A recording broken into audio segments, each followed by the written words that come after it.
Allez, bonjour à tous, j'espère que vous allez bien. Aujourd'hui, on va faire un petit cours de trading, ça faisait un moment que j'en avais pas fait un.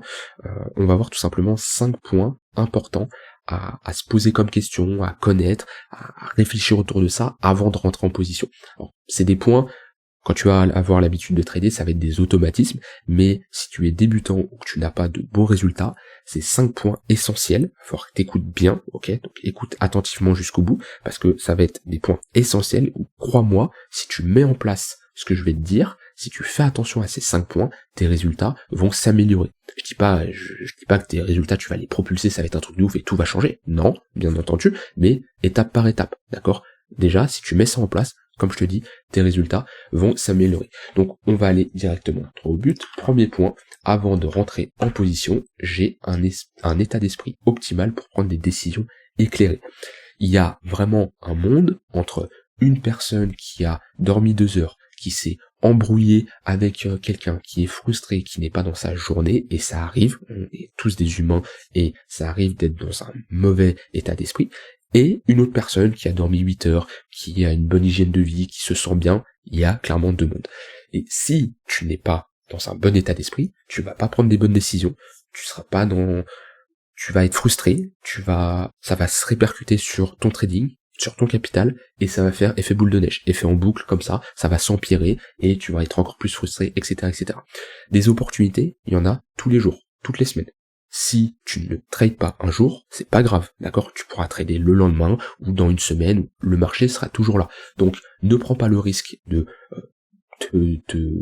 de prendre de mauvaises décisions et cramer ton capital juste parce que tu devais trader, c'était ta séance. Non, t'es pas bien, t'as mal dormi, t'es frustré pour X raison, reconnais-le, c'est pas grave, et fais autre chose. Tu peux backtester un setup, tu peux revérifier des trades que t'as pris la veille, toujours revoir ces trades qu'on a pris, ce genre de truc, mais tu prends une journée off sur tes trades. Ça, c'est vraiment un point important. Second point, est-ce que le trade que je m'apprête à prendre est en accord avec mon plan de trading? Tu ne dois pas rentrer en position parce que c'est tes émotions qui ont décidé de te faire rentrer, parce qu'il y a telle personne sur Twitter qui t'a dit de rentrer, parce que... Non. Le trade que tu prends, c'est parce que les conditions qui te font rentrer dedans sont en accord avec ton plan de trading. C'est un type de trade que tu avais déjà pris avant. Qu'est-ce que j'entends par là? Ça veut dire que les conditions qui sont réunies à l'instant T, ok, c'est les mêmes conditions qui étaient réunies avant ou encore avant, d'accord? Un setup de trading, c'est un ensemble de conditions où lorsque ces conditions sont validées, te font rentrer en position. Si il manque une condition, ton setup n'est pas validé. Donc respecte bien ton plan de trading, d'accord? Ça doit être un setup qui doit être backtesté, tu dois avoir des statistiques là-dessus, sur tes résultats, sur ton nombre de trades, etc. Parce que si tu prends des trades comme ça à l'arrache, en te disant ok bon voilà je rentre parce que non, ça va pas marcher. Chaque trade, ça doit être en lien avec un setup, un plan qui te dit de rentrer parce que tu as des conditions qui sont réunies. D'accord? Ça, c'est vraiment un point important. C'est très négligé, mais crois-moi, si à partir de maintenant, chaque trade que tu prends, c'est parce que tu as un plan derrière tout ça, c'est vraiment organisé, structuré, tu as des datas, des données que tu as backtestées, crois-moi, tu prendras beaucoup moins de mauvaises décisions sous le coup des émotions et en suivant n'importe qui. Là, ça sera vraiment beaucoup plus structuré. Ça, c'est un point important. Je pense le plus important de tous.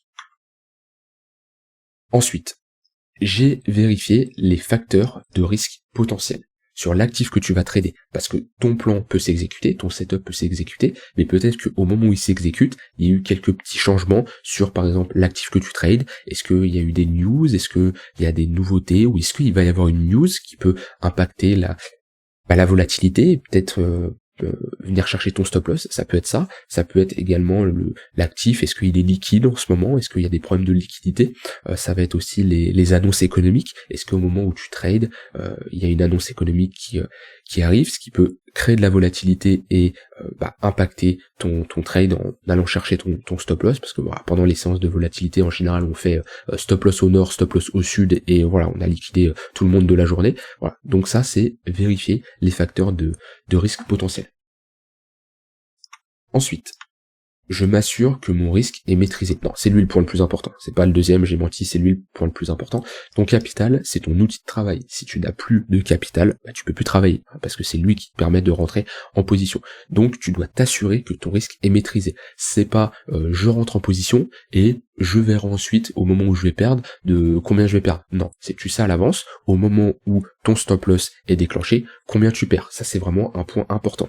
Et ceux qui trade en levier, le levier ne vous permet pas de gagner plus. Ça, c'est une erreur. C'est-à-dire que là, si vous vous dites, ok, j'ai un capital de 1000$, je peux trader en levier x100, ça veut dire que je peux ouvrir une position à 100 000$. Non, ça se passe pas comme ça. Le levier, il sert à deux choses. Soit c'est parce que vous faites du scalping ou de l'intraday et la taille de position exigée pour votre trade est supérieure à votre capital, d'accord, parce que vous avez un stop loss très serré. Dans ce cas-là, oui, vous utilisez un effet de levier pour augmenter la taille de votre capital, mais c'est pas pour gagner plus, d'accord, c'est parce que vous n'avez pas le capital nécessaire, d'accord, ça c'est vraiment un point important, mais dans tous les cas, c'est bien géré en fonction de votre risque que vous attribuez à chaque trade.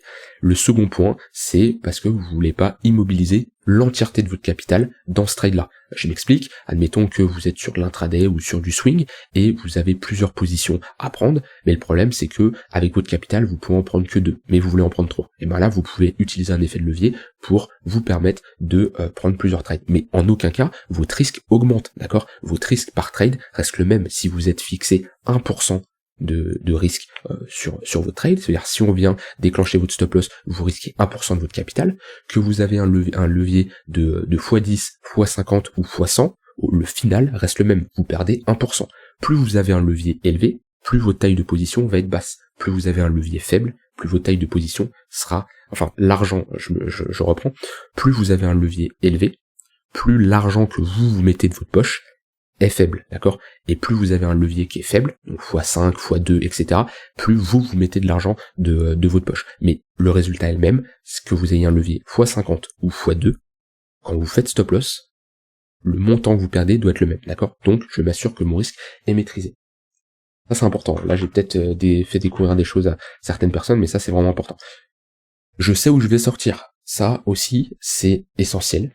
Au moment, enfin avant de rentrer en position, vous devez savoir à l'avance où est-ce que vous prenez vos profits et où est-ce que vous mettez vos stop loss. Alors, dans certains setups, il peut y avoir du trade management, ça veut dire que vos take profit va dépendre de comment le marché évolue, ça se trouve vous allez mettre un stop qui évolue tout simplement, un trailing stop, hein, au-dessus ou en dessous des sommets, enfin au-dessus des sommets et en dessous des creux et au-dessus des sommets, voilà, tout simplement. Voilà, ça dépend de vous. Mais à l'avance, vous devez savoir où votre trade s'invalide. Si vous avez une entrée, vous avez une invalidation. Et vous avez également une prise de profit.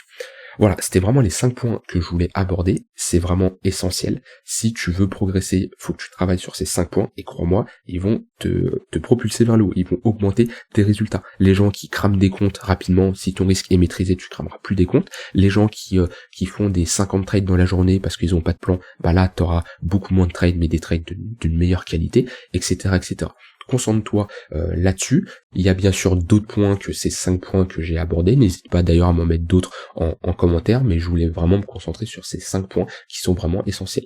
Si tu souhaites aller plus loin, j'ai 2 programmes, d'accord, qui sont en réduction actuellement. Tu peux profiter de moins 50% et c'est, je pense, la dernière fois que je proposerai un prix aussi bas sur ces programmes. Le premier, Crypto Investor, qui te permettra de développer une bonne stratégie pour investir dans les crypto-monnaies de manière professionnelle en maîtrisant l'analyse fondamentale, la tokenomics, l'analyse technique, savoir comment développer un bon portefeuille sur mesure, d'accord, en fonction de toi, ta psychologie. Et ça c'est vraiment très important. Voilà, 65 leçons, 18 heures de formation, c'est vraiment un programme très complet qui va te permettre de bien réussir un bull market et ne pas prendre cher en bear market.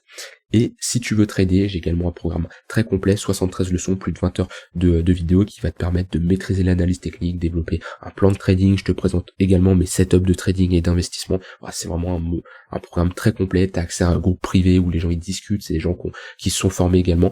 Si tu veux profiter de tout ça, les liens sont en description et tu as moins 50%. Voilà, je te souhaite une très bonne fin de journée. On se retrouve demain pour une prochaine vidéo. Bye bye.